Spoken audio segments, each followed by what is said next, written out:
everyone. I want to just thank you again for joining us. If you haven't already met Maka, he is our liaison partner at the Hawaii Tourism Authority. He'll be joining us today to kind of just give you a review of the programs. We have our team at the Hawaii Community Foundation.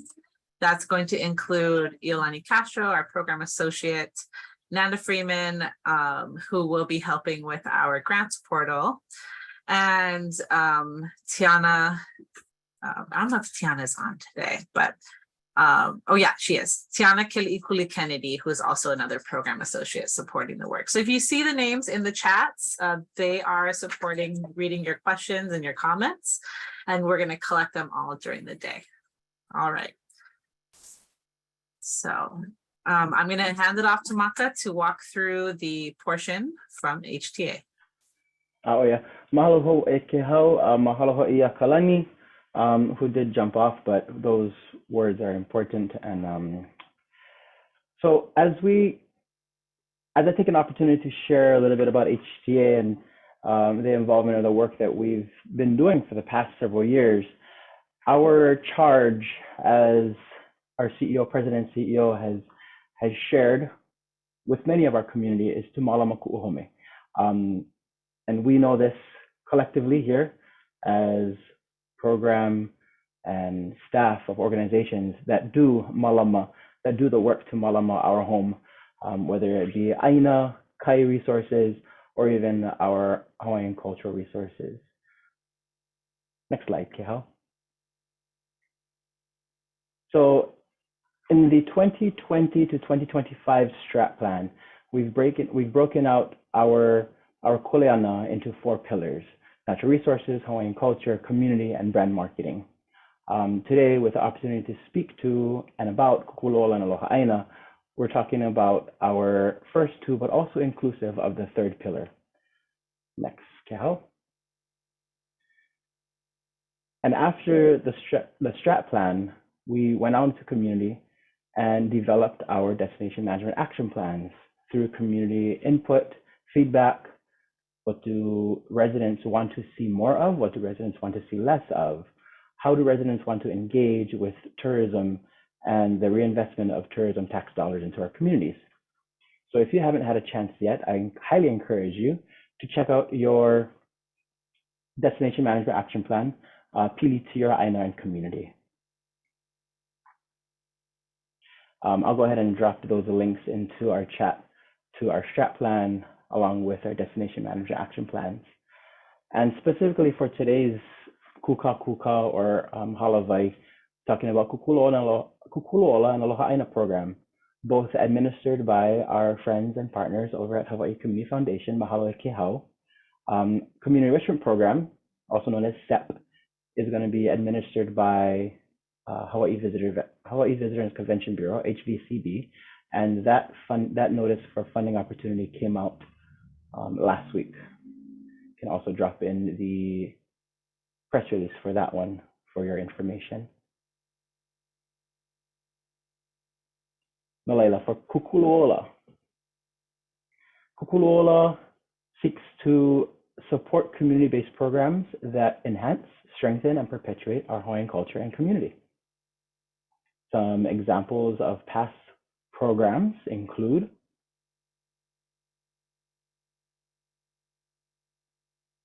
and you'll notice that next to Hale Building, there's a couple asterisks. Kehao, you want to touch upon that? So with Hale Building, we noticed that there tends to be some delays with permitting. So if you are going to be submitting for Hale Building, we want to make sure that permitting is approved at least by the start date of the program year. So we need to make sure that those processes are started and that at the time of application, you don't have to have them secured, but you should have them secured by the time we are issuing awards. So that would be usually a few months after the applications are submitted. So that's the only note there. Thank you. Mahalo e ke hau. And the next slide will show you a breakdown of last year's funding for Kūkulu Ola, Hawaii Island, Oahu, Maui Nui, which is inclusive of of Lanai, Molokai, and Maui Island, Kauai, and statewide. And specific projects and programs that were funded for each island. So we had our first info session on the 27th, and the 27th, Kehal? And today is our second. So we're hoping that word spreads and continues to grow, interest continues to grow for applications to our programs. Mahalo. Next one would be Aloha Āina. And our Aloha Āina program seeks to support community-based programs that manage, improve, and protect Hawaii's natural environment. That includes mauka, kula, and kai spaces, frequented by residents and visitors.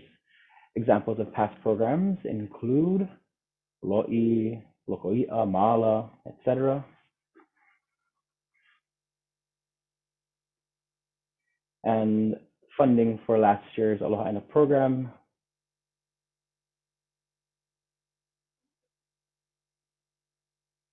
and specific projects by island.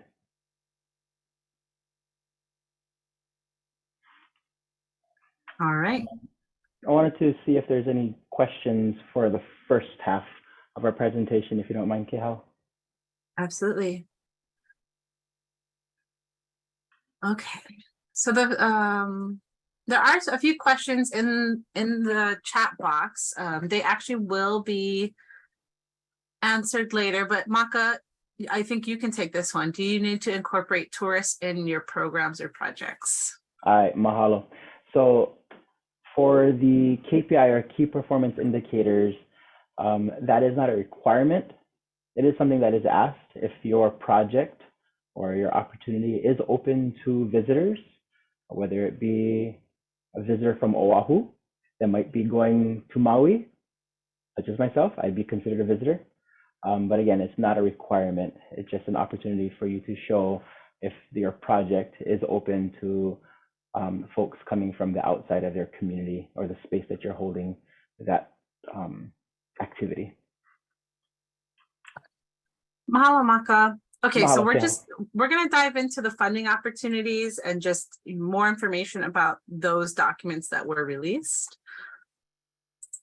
The Kūkulu Ola and Aloha Āina program documents can all be found on our website, hawaiicommunityfoundation.org/HTA. On the website, as you scroll to the bottom, you'll see all the resources that you might need to reference any of the parts of the application that are requested. This includes the funding opportunity itself, which describes the criteria, eligibility, all of that, your frequently asked questions, the project budget form, the key performance indicator form. I've also included 2 samples of how those forms should be completed and the scoring criteria and evaluation details. So this might be your most important page right now to make sure that you get all the information you need as you're preparing to apply. Okay. Within those funding opportunities, you're going to see specific details about the programs. These are one-year programs that are going to be spanning the 2023-2024 program year. Awards ceiling is at $100,000, and average award amounts given based on the last few years is about $25,000 to $75,000. You can submit to both funding opportunities, but they must be for different programs, and we'll kind of go over a little bit more detail on that. The program is anticipated to start July 1 and would be expected to end on June 30th, 2024. Eligibility. So this is for nonprofits with 501c3 status in good standing, or government agencies that are operating within the state of Hawaii. What that tends to look like is organizations within UH, or sometimes different state departments doing work on mostly Aina-based work. If you do need a fiscal sponsor, great news, you can apply to this program with a fiscal sponsor. You must be providing services here in Hawaii, and When we ask for one application per funding opportunity, that means they must be very separate programs with very separate budgets, right? So making sure that nothing overlaps. The activities and the budgets for those activities should not overlap. Organizations that are funded by HCF that have overdue final reports will not be eligible to apply, or you will be administratively denied at the review stage of the application.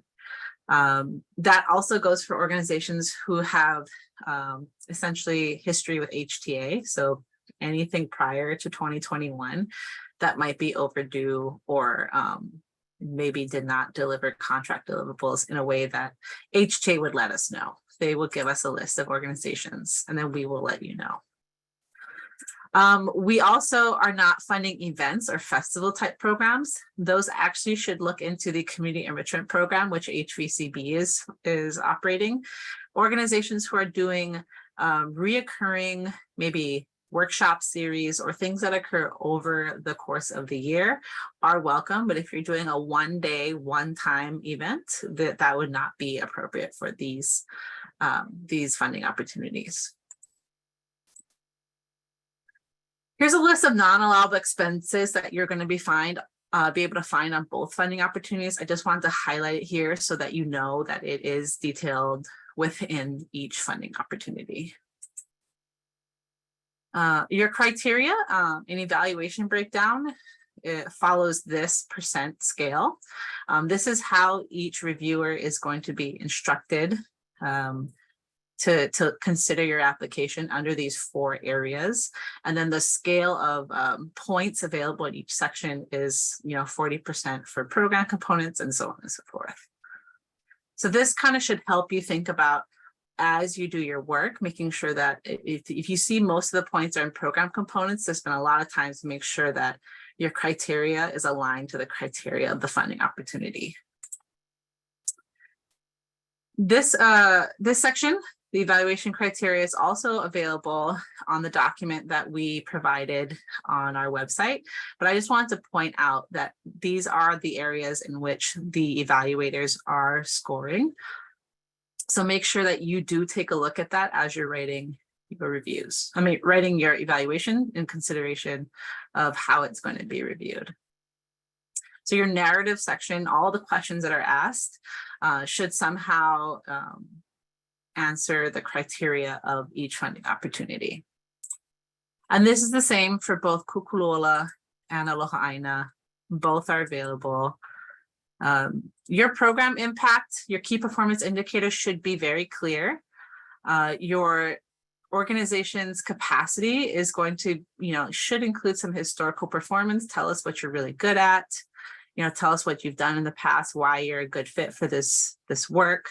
And then the program budget, we're also going to go through an example of that, but making sure that it's really clearly aligned to the activities that you're describing, right? Making sure you have valid sources of revenue, that you're really clear about how you're going to be spending the funds, and that if you have other organizations funding this work, making sure you let us know what part of the project they are also funding. Here's an example of what the key performance indicator form will look like. I know it's a little blurry, but you'll be able to pull this up on our link as well, our website.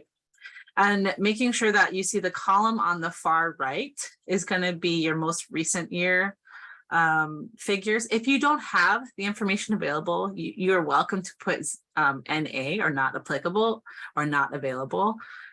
And your goals should be on that left column. Only complete the sections that you can gather information for during the program year, right? So if it doesn't apply to your work, right? If your work does not involve other people coming to volunteer or to engage, then that top section is not applicable to your work. But if your work does involve people joining your workshops or your volunteer days, make sure that's really clearly estimated and put down. And that your processes for how you're gathering the information is clear too. There is a section on education and learning outcomes. Again, each of these sections you need to determine based on your project if it's a fit for for your key performance indicators. If it doesn't fit, you don't have to include it.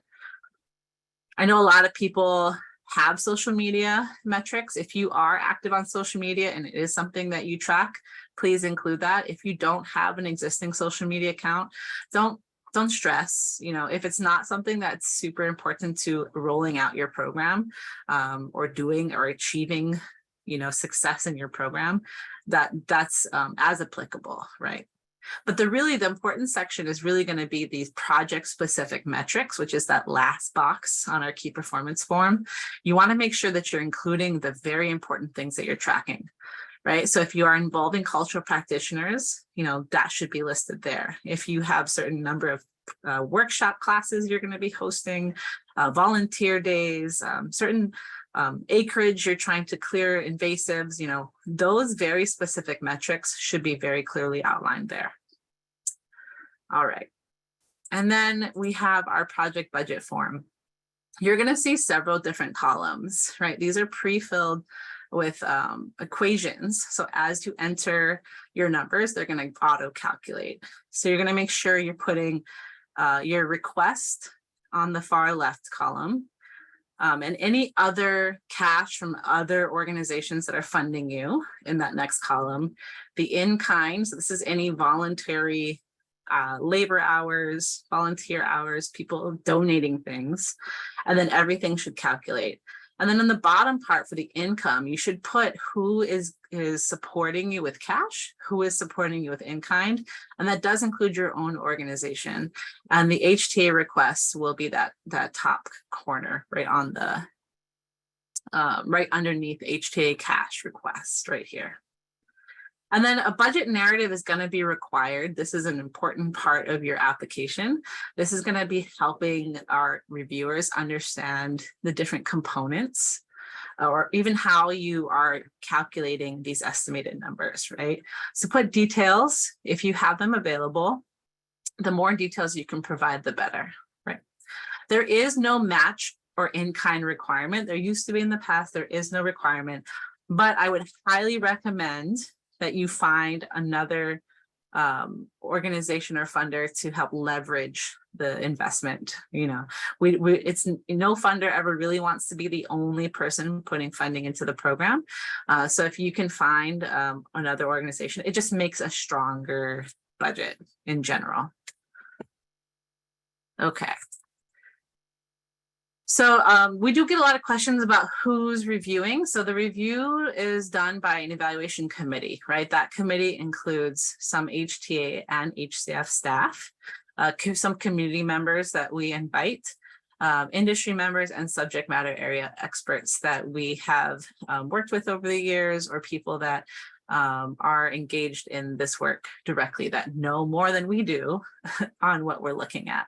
That way we can have a really nice conversation when we're reviewing and talking through the proposals about what, you know, where the impact is for that kind of work.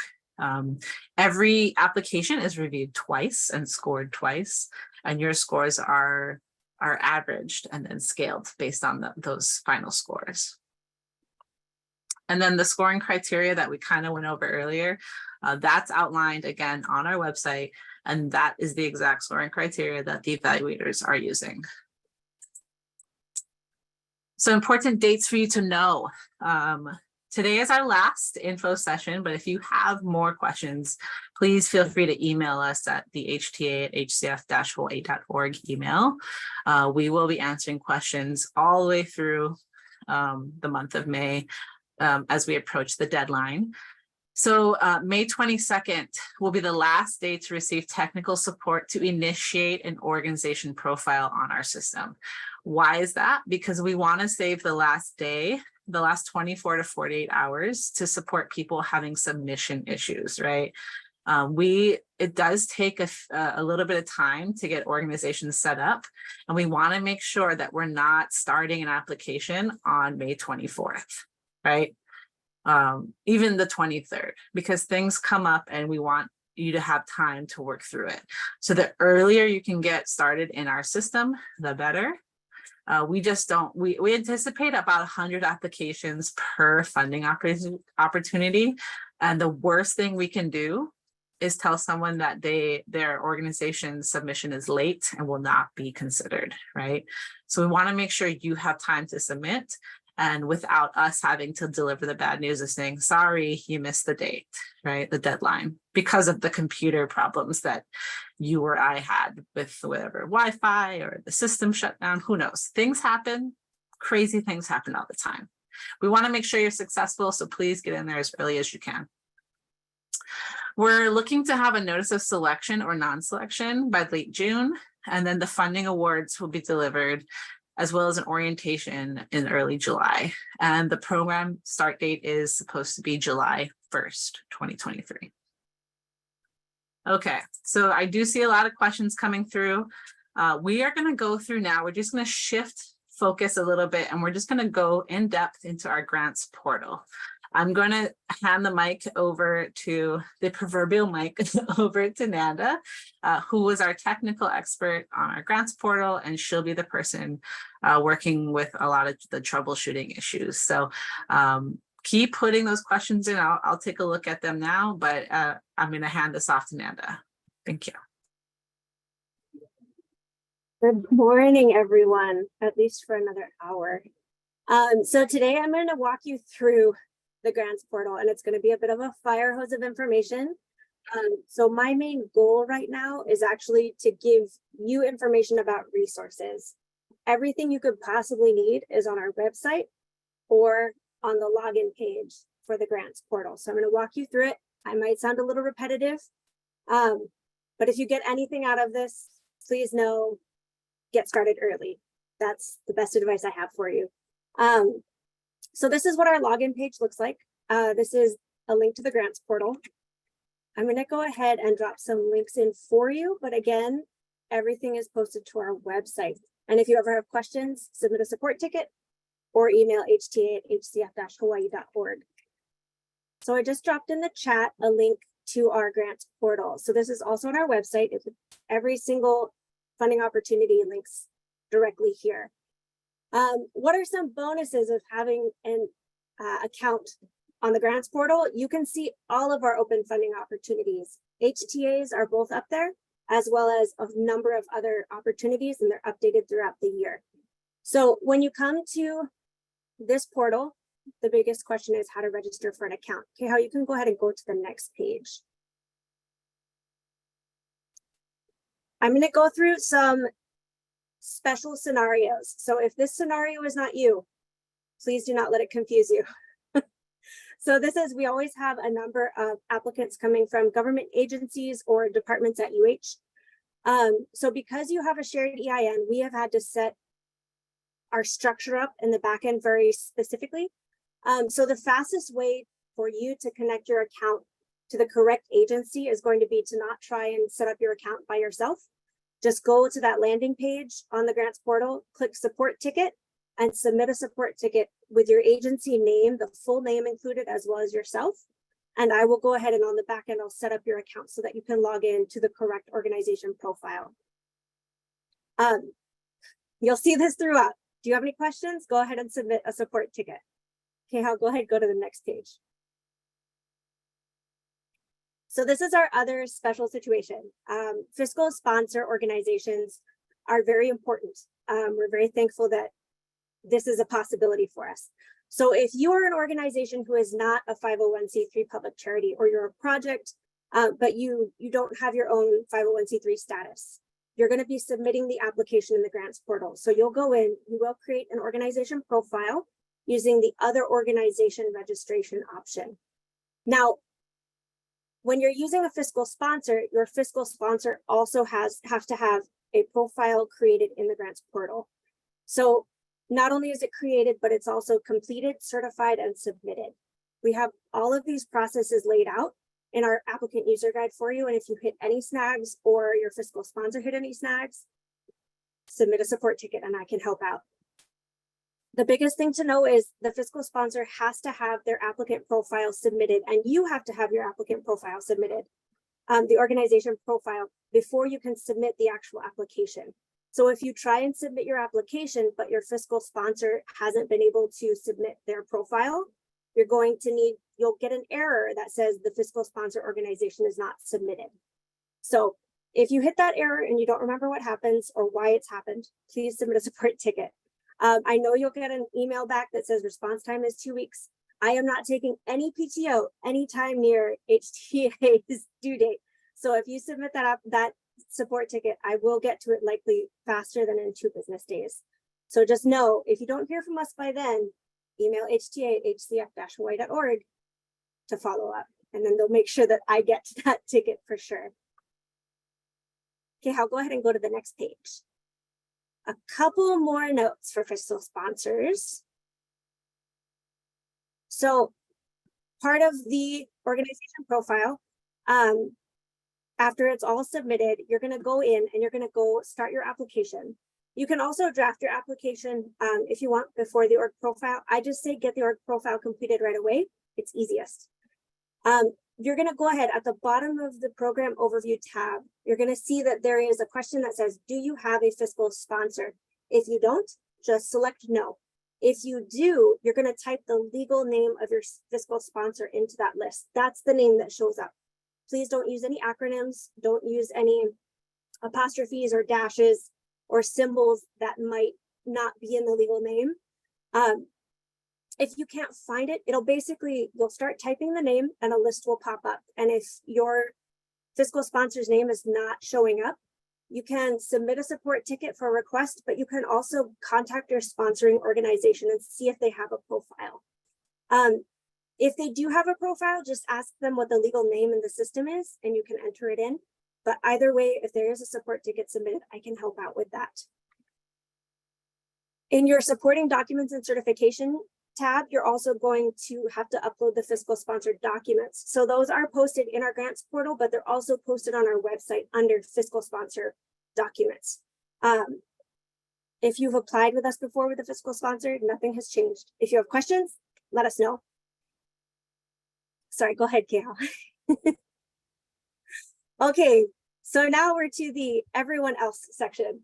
The biggest things to note on our login page are your resources. So first and foremost, yeah, Kayal, go ahead, start over there. You'll see circled in green, applicant user guide. This is a huge tool for you. It has step-by-step breakdowns. You can look in the table of contents for the specific task you want to do, click it, and it'll take you right there. We also have on our website, which is over to the right, we also have videos of some of the most common processes. So I believe there's actually 8 to 10 videos up there. You'll see me in a little video in the corner of your screen walking you through different steps. If you still cannot figure it out or you're just getting frustrated, we don't want you to get frustrated. So before you hit that point, please submit a support ticket. We can usually solve most problems pretty quickly. So basic tips to start you off, please use Google Chrome or Firefox. We've also noticed that there are sometimes issues when you're working on a tablet. So a lot of times tablets will open links in new tabs and the grants portal doesn't allow you to have 2 tabs open. So that can cause some problems. So if you are working on a tablet and you're hitting issues that you can't resolve, let me know. Submit that support ticket and I can probably help you figure out what's going on. Just make sure you note that you are working off a tablet or a phone. Registration emails. So if you forgot your password or you haven't logged in for more than 90 days and you already have an account, hit forgot password. If you don't and you register, you're going to get in either of those scenarios, you're going to get an email in your inbox or your junk folder within 10 minutes. If it's more than 10 minutes, submit that support ticket. We don't want you waiting for days on end when we know it's not coming. It will be there in 10 minutes or there's a problem. Sometimes there's already a user on your organization profile and it's waiting for validation by that user, but sometimes it might be an old user. So again, just submit that support ticket and we can help out. Go ahead, Kihao. And the key here is this is why you do this a little bit in advance. At least getting into the portal. You can do this immediately after this call. I would actually recommend it. After our last call, I had a good number of tickets coming in because people were just getting their account set up and then they were able to already get their organization profiles done. So it's just a good get started, be familiar with the system. Don't be surprised 3 days before the deadline. Once you log in, you're going to go ahead and see this image on the left. So this is your dashboard. Now, the biggest thing is right where that 3 is highlighted in green is your organization profile. That's your step 1. Get that done. It's going to ask you for different information about your organization, and it's going to ask you for financial documents. This is all, you can log in and look. You don't have to wait. There's always a save draft button if you want to get started but not complete everything. So we always recommend that you do you go in and you just work on it, familiarize yourself, see what you need, and hit save draft when you're done. The next kind of step after you finish your org profile or get started on it, if you want to open up the applications and kind of see what they look like, click that where it says number 4, open funding opportunities. So this is where you're going to see all of our available funding opportunities, HTA and everything else. So you'll notice I've put a couple arrows in here. First is that download button. So this is going to download your funding opportunity guidelines. Now that's important because these guidelines literally will walk you step by step when it comes to the application through the tabs. It'll tell you exactly what we need, and it's going to tell you all of the extra information that you might, it's typically entered into the application, but we know, filling things out can be really challenging sometimes, especially when you're trying to be focused on content. So I always recommend download a copy. You can download as many copies as you want. It's the same one that's on our website. And I'd say just keep it open and you can always reference back if you need to. And then your next step to go ahead and start the application process is hit that apply button. So you're going to hit apply. Your next screen will show, it'll ask you who's applying. It'll be your name.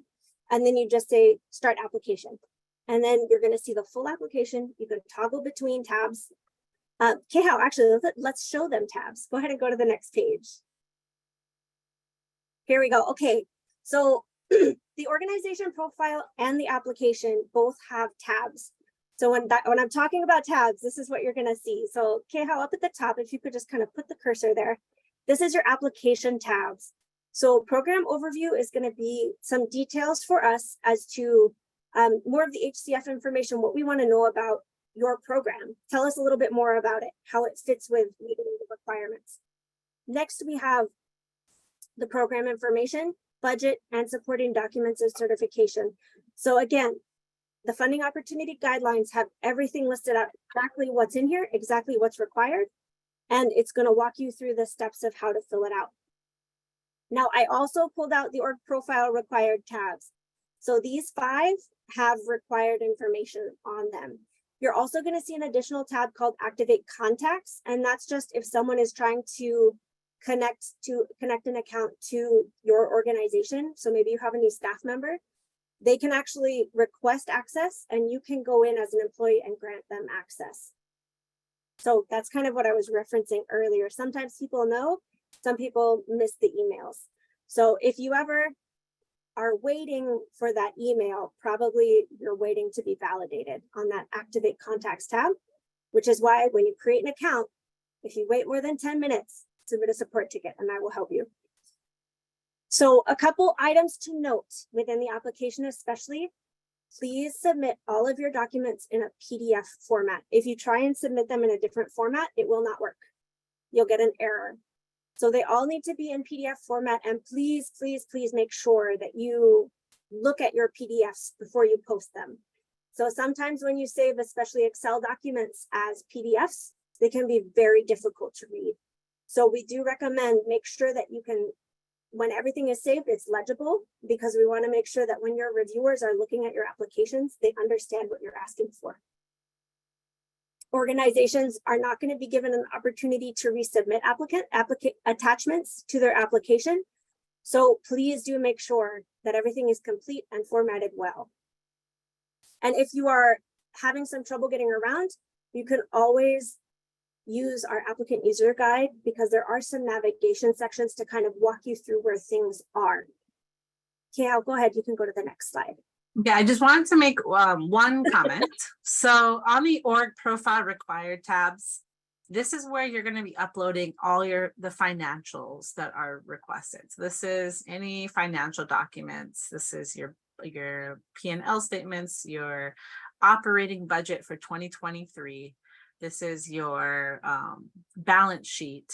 And it will also include this is where you're going to upload your board listing as well on that board tab. On the budget tab on the application side, that's going to be where you upload your program budget. So you don't have to re-upload any of the financials because they're already in your org profile. And what's great is once it's in your org profile, when you apply to any other application, it's already there. And that's what everybody uses to reference your financials. The supporting documents tab on the application tab is where you're going to upload your key performance indicator form. Okay. So I think those are the two major requirements. If you have a fiscal sponsorship, you will be uploading your fiscal sponsorship forms on the supporting documents tab as well, including if you do have support letters, maps of your projects, so on and so forth. That's all. Thanks, Kehao. Go ahead. You can, yeah, there we go. Oh, hey, I'm just going to bounce back to you. Thank you, everyone. Thank you, Nanda, for being so thorough with that. You know, it's really helpful as this is a new program for most people. We definitely want to make sure that you guys know how to navigate the new portal and you do it successfly. Just as a reminder, these are your key staff that are going to be supporting. When you email us, please email at HTAs. That way it doesn't get buried in our personal emails at work. We have a lot of other kuleana we do. We want to make sure that your requests are answered and reviewed on a timely manner. So we want to make sure that we can do that through this very special email address just for your questions. Let's just reiterate that the deadline is May 24th at 4 p.m. Please try and submit at least an hour before. You know, I don't think we'll see the same issues we had with our previous grant portal, but anything can happen on your end or our end, right? So we want to make sure that you guys are set up for success. Okay. Here's the question and answer session. I just wanted to quickly go over a few things that I'm seeing in our chats here. So thank you to the team for gathering the questions. These are really great.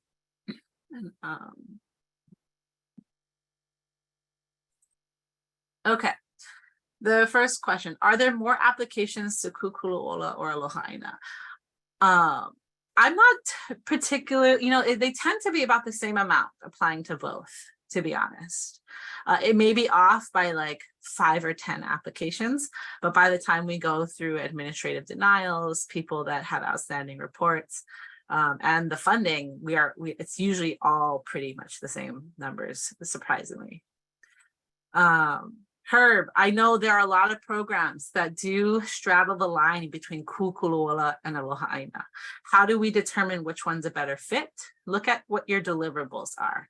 Whatever you're considering success at the end of the program is really where you're going to determine which application's a better fit. If success for you is all about the thriving natural environment, successfully removing invasives or outplanting natives or whatever it is, if it's related to a natural resource, and that's where most of your success will be measured, then I would say Aloha Āina is your fit. If the end of the day, you really want to create the practice of Aloha Āina, right?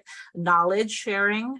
If it's all about bringing a cultural practitioner in to share Ike Hawaii that they hold on a certain Aloha Āina practice, then that is where the Kūkulu Ola would really fit, right? If we're talking about uplifting practices and practitioners and knowledge practices or traditions, then I'd say that's where you kind of sit clearly into Kūkulu Ola. So I hope that answered your question. You can come off mute if you want to follow up on that. No, thank you. That makes sense. Just Okay. focus on the, yeah, thank you, Kea. Perfect. Good to see you, Herb. Nice to see you. Let's see. Cultural footage. So Desiree's asking, what is cultural footage? I think this is where folks are recording practices, like, you know, preserving the visual practice of, say, a kumuhula or someone that is doing maybe a dyeing practice that it doesn't have good recorded or historical documenting. So I think that's what cultural footage is. I think that was an example of what past projects included. We did answer the cash match or in-kind requirement, so there's no cash match or in-kind required, but it is highly encouraged that HTA is not the only funder. And then personnel is considered an allowable expense. Personnel expenses should fit under the program section of the budget if they are program staff, right? Anything that's oversight or accounting will be under administrative, and that's where your administrative limitation should be. And then fiscal sponsor, fiscal sponsor fees would be considered an administrative expense, correct? And then funding does need to be spent by the end of the program year. In some cases, we do allow no cost extensions if there's a certain circumstance in the year that kind of delays your timeline, but you should find something that fits within that program year. I do see an additional question on that. Can we have an amount allocated for upkeep for the project? Marlene, do you want to kind of expand on that?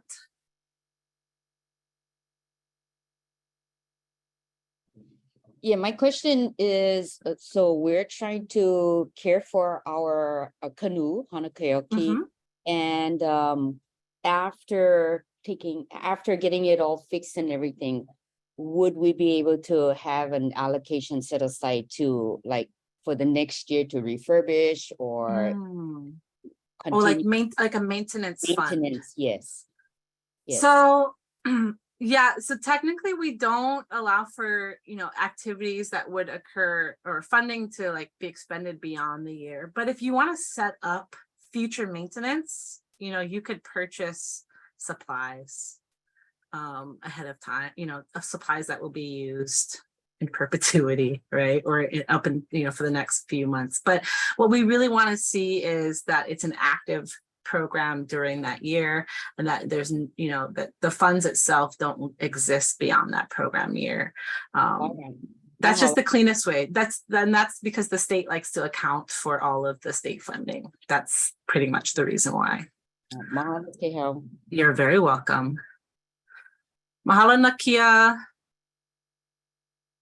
Okay, let's see. So Timothy, yes, great question. A lot of the programs that come in are programs that are active all the time. And so HTA just wants to be a part of that active year, right? So, or that time frame. If it will exist beyond that time, the project timeline, or the program year that we have, or the program timeline you give us, that's very common. And it's really helpful to know that you have sustained support to continue your work after that. It's actually our hope that this funding helps you leverage more funding from other people, because you're getting essentially like, hey, this is a great project. You should consider funding it. A lot of funders do consider that, right? So when you write to other funders, tell them if you're successful in getting these funds, and I think it'll really help. Let's see. The equipment and machinery. So in general, large purchases like equipment and machinery cannot be made, but you can do rentals. You can rent during the year. The section about allowable expenses does include language about capital purchases, and we would consider equipment and machinery a capital purchase in that situation. So most programs that apply that need machinery are doing rentals during the program year.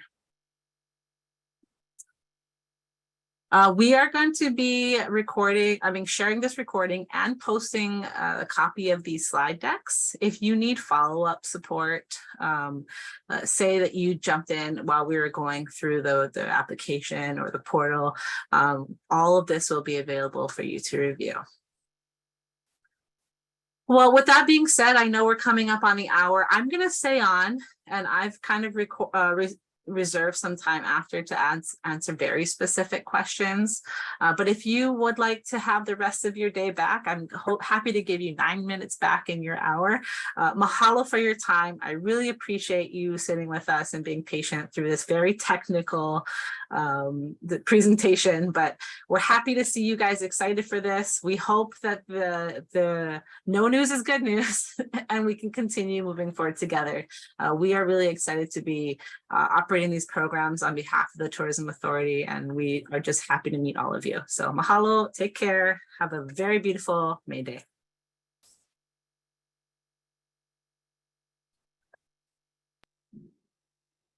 Mahalo e ke